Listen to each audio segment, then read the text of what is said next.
In this video, I'll show you how to root your Google Pixel 6, Pixel 6a, and Pixel 6 Pro step by step.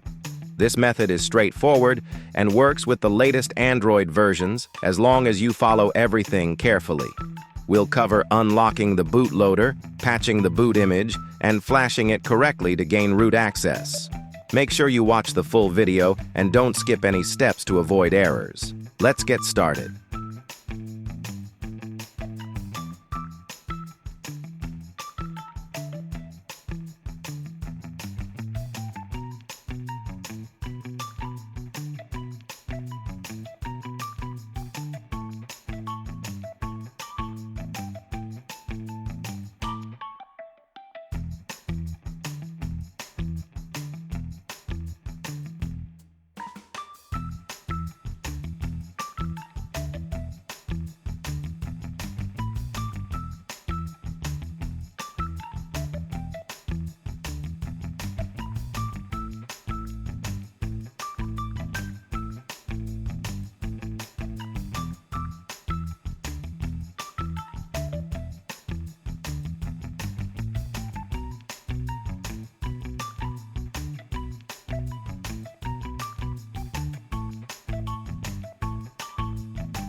and to believe in what you got. It was built to last, yeah.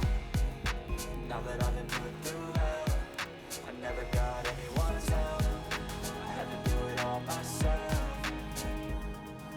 I don't ever slow up, no I don't take shit. I got no love for the fakeness. If you wanna play tough and wanna hate this, I'll always show up and make a statement. I don't ever slow up, no I don't take shit. I got no love for the fakeness. If you wanna play tough and wanna hate this, I'll always show up and make a statement. The consequence of being incompetent. Mental health is confidence, dreams and some honestness. And I'm here to say the things that's for you to take away. Never play a million mind games, but it's gonna say something not illogical, something that is topical. Rub it on and let you go. Make yourself unstoppable. Use it irresponsible, but you're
Every word I move so descriptive like an adjective. I got up there, against people who